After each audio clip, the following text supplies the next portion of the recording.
national bu am solo boo xam ne dañ leen war di jàppale donc xalam bi moom mënta ne. je suis d'accord avec non parce que non grand parce que li ngay wax nii. non je suis d'accord avec toi xam nga tey jii. je suis d'accord avec toi boo nekkee Afrique. foofu c'est là où boo nekkee Sénégal qu'est-ce qu'on a fait pour jàppale nos investisseurs. waaw mais non boo nekkee Sénégal bi soo nekkee Sénégal bi nga gis présence boobu mu taxaw nii sans pour autant convoquer ay toj ak ay violence ak affaire yooyu. on a parfaitement le droit de dire que dafa ëpp on devait pas laisser gars yi ñu jël marché bi comme ça. ku ko ci waxul daan ko wax y a deux ans wala 3 ans nga bëgg ko changer tey yëfi naa fekk leen di te man du ma naa fekk. donc moi je reste sur ma position. mooy que tey jii nii tey jii man je préfère. pour daaneel je préfère qu'on accompagne. suñu nit ñi. dans la grande distribution. état bi di jàppale leen. gis benn mbuub. wala benn Ndour wala benn Charles Faye wala benn Séné something moo ma gënal fuuf te sénégalais la moo may gënal te loolu dañ ko war a encourager ba nga xam ne tey jii bu Auchan taxawee fii ñu am beneen alternative te loolu dañ ci war a jàppale. très rapidement rek est-ce que du benn vide boo xam ni daf fi am boo xam ni eh bien ñoom ñu ñëw dérouler comme tu dis nos champions ou alors des champions locaux nu ñu def au plan économique ba occuper wuñu secteur boobu. da ngay dugg ci benn quartier gis 14 tailleurs.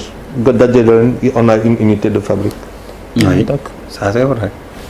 dafa am loo xamante ne loolu laa leen wax c'est-à-dire bu ñu dugalul sociologie psychologie. bu ñu analyser wul. du dem fenn. xale yi dañu ñàkk coupe d'Afrique ñu génn ci tali bi kenn analyser wul loolu. kontaan. défaite on festoie défaite on festoie waxatuma leneen lu amee luy xew du ñu analyser ñun nañu avancer rek di dem. c'est incroyable quoi. C'est incroyable nga dugg ci benn quartier tu as 14 tailleurs ça veut dire sur 500 mètres. C'est une industrie c'est une petite industrie nga dugg ci benn quartier am 15 boutiques c'est une petite industrie.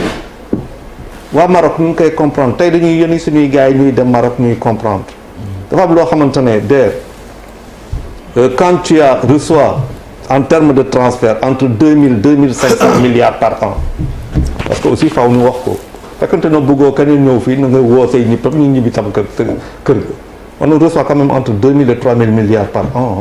dafa am 1000 et quelques milliards boo xamante ne par xam nañ ko mooy le transfert ak beneen boo xamante ne par yeneen marché yi lay jaar Colobane et consort c'est-à-dire que tey effectivement il faut que ñu am benn politique lu mu tudd de souveraineté économique qui fait que mais day fekk aussi.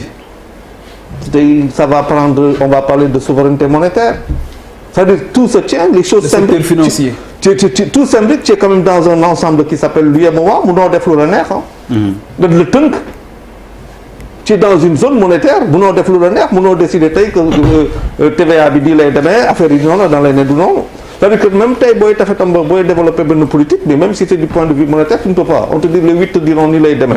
C'est-à-dire que le vrai problème que nous avons aujourd'hui avec le secteur privé mooy que suñu dëkk yi nangu ñu ne tubaab bi ñu ne ñun désormais li lañ koy defee et à la limite quoi c'est fini li leen koy defee def comme par exemple le gars a fait au Rwanda et puis voilà quoi et maintenant tu décides de partir sur un modèle totalement personnel ak ay Sénégalais par exemple là la fois dernière on sait pas imaginez que au Sénégal quand même il y a eu une centrale hydrocarbure de 225 milliards de francs CFA financée par des Sénégalais.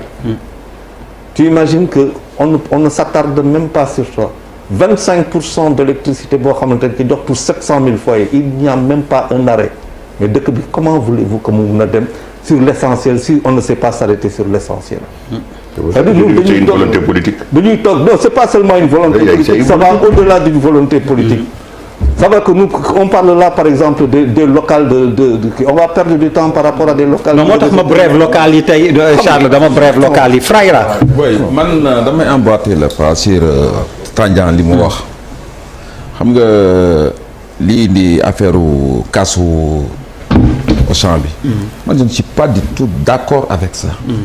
mais lii kii wax il faut que ma répété waat ko. parce que am na ay wax yu ndaw yi daan jóg. xale yi bi ñu génnee loolu tamit dañ ko dugal seen bopp. stop circuit boobu ce fameux monsieur là qu'on appelle je ne sais pas Guy Marius je ne sais pas. non comme nekk fii c'est pas la peine. mais non dañ koy wax te de. non en fait du moom rek. mais c'est-à-dire que en fait. moom am na ci une part de responsabilité xam nga lu tax. mais comme nekk fii wuy ma. yàgg na wax frappe France dégage frappe France dégage. France dégage moom mënul dégager France fii. c'est pas à lui de dégager la France. waxam boobu. mun na koy wax ni rek ñu koy dégg di ko dégg partout dans le monde. mais il peut pas dégager la France il est trop petit pour dégager la France. na indi beneen slogan na indi beneen wax. Guy Marius il se prend pour qui il est qui pour qui. waaw mais frère non comme nekk fii wuy ma beneen yoon bu ngeen neexee xamal lan lañ dul daal beneen yoon xam nga lan yoon ngeen daje fii donc bëgg naa ñu daje fii voilà beneen yoon ngeen daje fii tëj la mais non am na loo xam ne il n'est pas d'origine am na loo xam ne s'il te plaît Pape Djibril moo am parole s'il te plaît Pape Djibril moo am parole d'accord mais dafa am loo xam ne mënuñu toog fii muy avancer yenn propos yi ñu ñu croiser sur les bras moi je ne suis pas absolument pas d'accord ñuy attaquer benn nit personnellement Guy Marius Sagna mais c'est ce que j'ai dit bu ñu ko man du ma ko raay est un homme important pour ce pays. il n'est pas du tout important. donc am na yenn boo koy ingénieur il est trop petit et tout ça moi je suis pas d'accord. il faut arrêter non mais d'accord mais oui ma ok amul yow nag yaa ngi mi ngi doog a wax d'accord mais pas ici s'il te plaît pas ici dama bëgg s'il te plaît pas ici voilà Guy Marius Sagna là n'a qu'à me coller la paix. Je te propose un débat avec lui s'il te plaît Pape Djibril même une minute de rectifier c'est-à-dire que Condé Guy Marius Sagna n'a jamais dit nañ toj Auchan. non xaaral may ma pare c'est-à-dire que bu muy def slogan yooyu France dégage. waaw kooku c'est bien avant même l'implantation. non je sais xaaral rek soo gisee li am nii soo gisee mu affaire Auchan bi gën a tàkk parce que waxu Guy Marius Sagna bi kooku slogan am la woon depuis Mathusalem depuis bu mu créé son truc là mais di ko gën a indi moom mooy c'est-à-dire que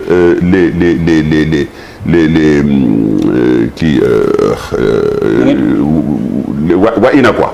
xam nga ñoo fi newoon de. ils ne veulent pas de président je suis désolé.